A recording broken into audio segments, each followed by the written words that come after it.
Terima kasih Anda kembali bersama kami di Kompas Malam. Saudara Presiden Prabowo Subianto mengaku heran ada pihak yang mempersoalkan ijazah Jokowi. Hal itu disampaikan Prabowo dalam pembukaan sidang Kabinet Paripurna. Presiden Prabowo mengaku heran karena keaslian ijazah Presiden ke-7 Republik Indonesia Joko Widodo dipersoalkan akhir-akhir ini. Ia pun bergurau, bisa jadi suatu saat ada pula pihak-pihak yang mempertanyakan ijazahnya. Pandangan minta saran. Pak Jokowi berhasil 10 tahun, orang suka tidak suka.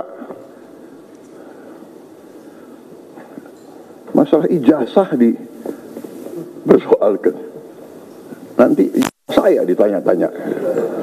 Iya kan? Presiden ke-7 Republik Indonesia Joko Widodo menyebut alasan dirinya melaporkan 5 orang terkait tudingan ijazah palsu untuk membuat pembelajaran. Ia merasa dihina dan direndahkan dengan adanya tuduhan tersebut.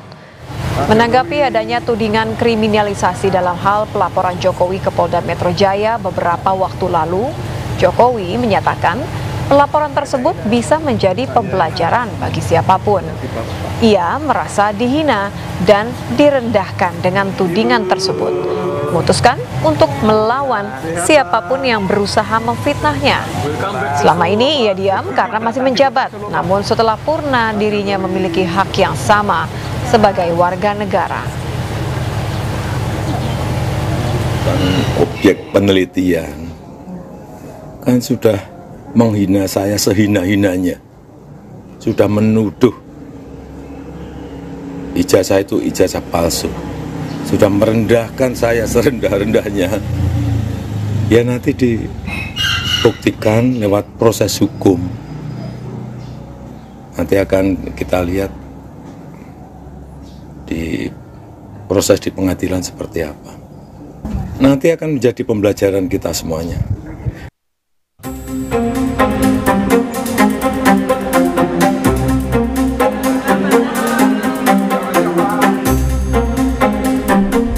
Presiden ke-7 RI Joko Widodo akhirnya melaporkan 5 orang ke Polda Metro Jaya atas dugaan pencemaran nama baik terkait tudingan ijazah palsu. Isu ijazah palsu ini kembali mencuat meskipun pihak Universitas Gadjah Mada sudah menyatakan ijazah Jokowi asli dan tak sedikit pihak yang meragukan. Mantan Menteri Koordinator Bidang Politik, Hukum dan Keamanan Mahfud MD mengingatkan agar isu dugaan ijazah palsu Jokowi ini tidak ditarik terlalu jauh. Hal ini tidak akan membuat seluruh keputusan yang telah diambil oleh Jokowi saat menjadi presiden batal. Soal ijazah presiden asli itu atau tidak, itu pelanggaran hukum atau pelanggaran etik. Ini sebenarnya tidak akan terjadi soal pelanggaran itu kalau undang-undangnya ketat. Mengatur, mengantisipasi agar itu tidak terjadi, dan kalau terjadi apa akibatnya.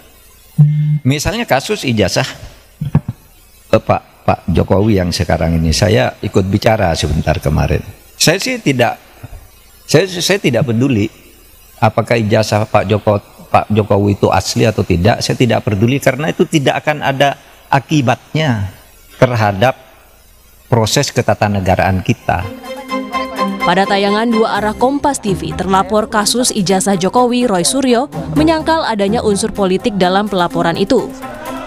Ia siap menjalani proses hukum dan akan mengungkap kejanggalan kasus skripsi dan tudingan ijazah palsu Jokowi. Roy juga menyarankan agar ijazah Presiden Joko Widodo diuji keasliannya di laboratorium forensik independen di luar negeri. Apa sih sebenarnya, apakah Mas Roy siap? Karena kan kalau salah satu terlapornya misalnya Mas Roy di situ belum mau dibuka juga kan sama Mas Yakub, nanti akan diumumkan polisi.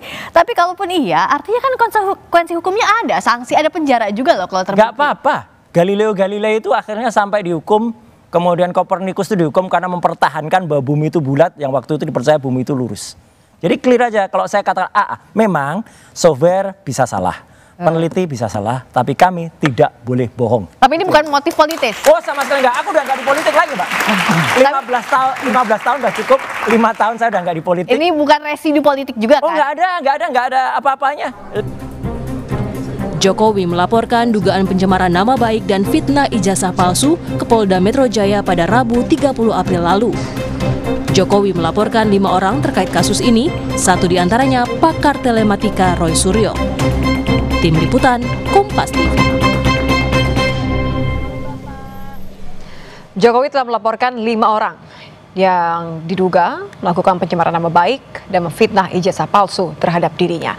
Bagaimana kelanjutan proses hukum kasus ini? Kita akan bahas bersama pakar hukum pidana Hipnu Nugroho. Selamat malam, Prof. Hipnu.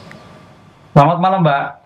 Prof, kalau dilihat dari reaksi seorang Jokowi yang tentu tidak bisa dilepaskan posisinya sebagai Presiden ke-7, menurut Anda, apakah langkah ini sudah tepat? Ya, begini Mbak, mungkin Pak Presiden merasa perasaan sekali ya. Sebabnya kalau kita lihat secara formal, Pak Jokowi itu kan bekas presiden 2 periode. Jadi tingkat kenegarawannya kan cukup teruji ya gitu. Tapi dalam hal ini kok kenapa juga sampai melaporkan, mengadukan rakyatnya terhadap kasus yang ada dugaan adanya suatu fitnah. Karena mereka sekarang sudah warga negara biasa juga, jadi punya hak yang sama. Ya, betul. Ya, karena sudah warga biasa. Makanya dalam konteks hukum, karena ini merupakan delik aduan absolut lagi. Apa itu delik aduan absolut? Delik aduan absolut itu adalah yang merasa dirugikan lah yang mengadukan. Nah, karena itu delik aduan, makanya kasus ini adalah diteruskan atau tidak, tergantung Pak Jokowi. Kalau memang nanti dalam penyelesaian suatu di Polda itu ada islah, udahlah saya tarik kembali, oh bisa Pak Jokowi menarik kembali dalam kasus seperti ini. Nah ini semua tergantung Pak Jokowi, karena tindakan fitnah itu apa sih teori fitnah? Fitnah itu adalah suatu tindakan yang menuduh suatu perbuatan yang tidak menuduh suatu perbuatan bertujuan diketahui umum. Di mana perbuatan itu sebetulnya tidak betul, kan gitu loh Mbak. Itu konsep fitnah. Perbuatan menuduh ditujukan pada kepentingan umum yang sebenarnya perbuatan itu bukan perbuatan yang betul. Nah, kalau dalam kasus serupa, maaf saya potong Prof. Hipnu, kalau dalam kasus serupa meniadakan unsur bahwa Jokowi adalah seorang mantan presiden, kemudian juga 2 periode tadi, tapi sekarang bertindak sebagai warga negara, punya hak yang sama katanya, apakah kasus serupa juga dianggap lumrah untuk dibuktikan di selama proses hukum? Apakah sebenarnya tidak ada cara lain?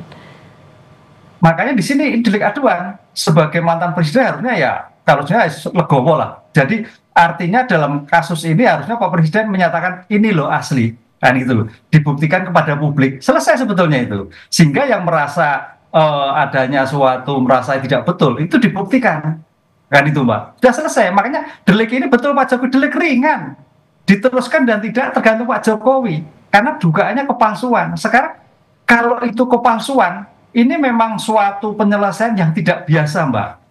Kalau penyelesaian biasa, itu dibuktikan dulu, bendanya diuji forensik, oh ini asli, oh tidak. Oh ternyata misalkan hasilnya itu palsu, baru tuduhannya kan tidak betul. Lah itu baru masuk. Lah ini yang jadi problem, makanya kalau kita lihat, teman-teman yang sebagai telapor itu pengen menguji secara lebih mendalam lagi.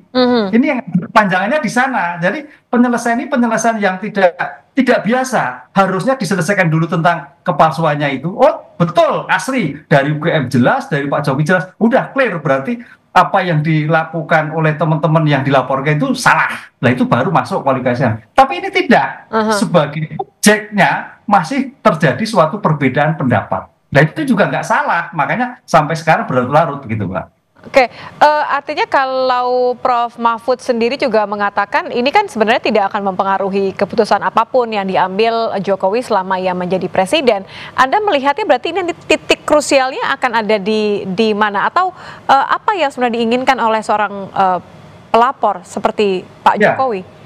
Titik krusialnya adalah seseorang Pak Jokowi sebagai manusia biasa adalah merasa direndahkan, merasa dihina yang betul luar biasa, menggunakan ijazah ABC dan sebagainya, sampai pada titik selesai tidak mau menunjukkan.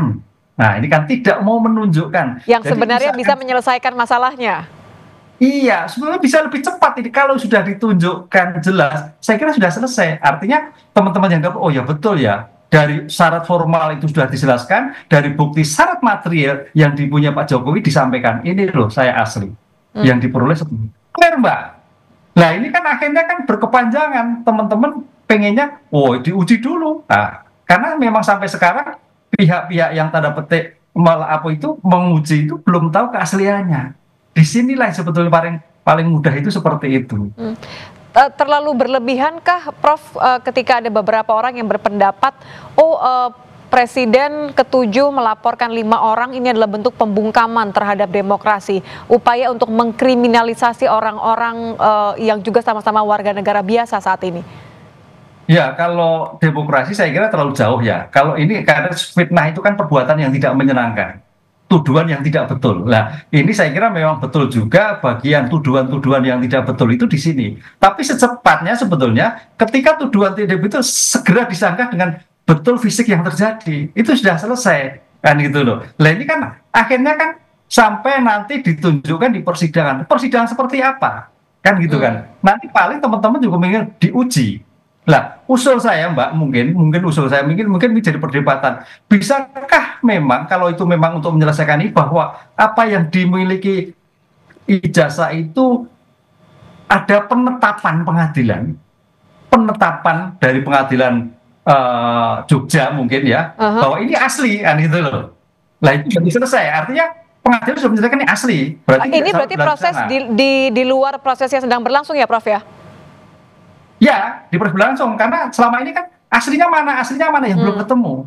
Memang sebetulnya yang selama ini siapa yang melaporkan, pihak yang dirugikan ya ini Pak Jokowi. Tapi dalam konteks ini biasanya diuji, istilahnya bukan palsu, keidentikan. Jadi ada pembanding Mbak. Pembanding yang A dan pembanding yang B itu di mana posisinya? Oh sama sekali tidak identik, lah itu berarti palsu. Oh ternyata identik semua yang ditunjang dengan keterangan-keterangan dari UGM. Oh berarti asli. Lah ini yang perdebatan ini Mbak, ini memang perlu ada suatu solusi yang tegas sehingga tidak sampai berkepanjangan, tidak sampai pada pemidaan-pemidaan yang sebetulnya tidak berguna. Hanya menguji masalah selembar kertas saja begitu. Yang bisa ditetapkan oleh tadi ya selembar ijazah tadi. Terakhir Prof, singkat saja. Karena ini sudah berjalan, menurut Anda memang siapa yang harus patut disalahkan tanda kutip ya? Apakah pengupload ijazah pertama yang kemudian beredar di media sosial atau 5 orang ini yang dilaporkan oleh Jokowi? Nah, kalau kita sudah bisa upload, bisa dari undang-undang elektronik. Memang pasal 2, kalau nggak salah yang diadukan itu termasuk 27 dan 32, 35. Berarti kita harus lihat yang mengupload siapa yang pertama. Karena dugaan mengupload ini yang akhirnya dianalisis sebagai bentuk digital forensik. Ya, dugaan ijazah palsunya ya. Sebagai bentuk pemalsuan, itu masuk kualifikasi 32, 35. Ini yang saya kira juga nanti dalam pembuktian ini Polda harus mencari siapa yang mengupload pertama kali sehingga menjadikan semua masyarakat terjadi ada suatu perdebatan yang sampai berkepanjangan ini. Ahli forensik, ahli-ahli yang lain bisa melihat, loh ternyata fotonya itu foto yang keliru, yang diupload ijazah yang keliru lah. Bisa jadi yang menjadikan penyebaran berikutnya ini Mbak. Jadi penyelesaian ini memang harus tuntas dari awalnya. Jadi jangan sampai pada penyelesaian pada luarnya saja, tapi ke dalamnya juga seperti itu. Tapi akan selesai kalau itu sudah disampaikan bahwa ini loh yang asli. Ya, supaya tidak ada perdebatan dan justru malah tidak melebar. Terima kasih Prof Hipnu sudah bergabung bersama kami, pakar hukum pidana Hipnu Nugroho. Selamat malam Prof. Kami hadirkan informasi lainnya.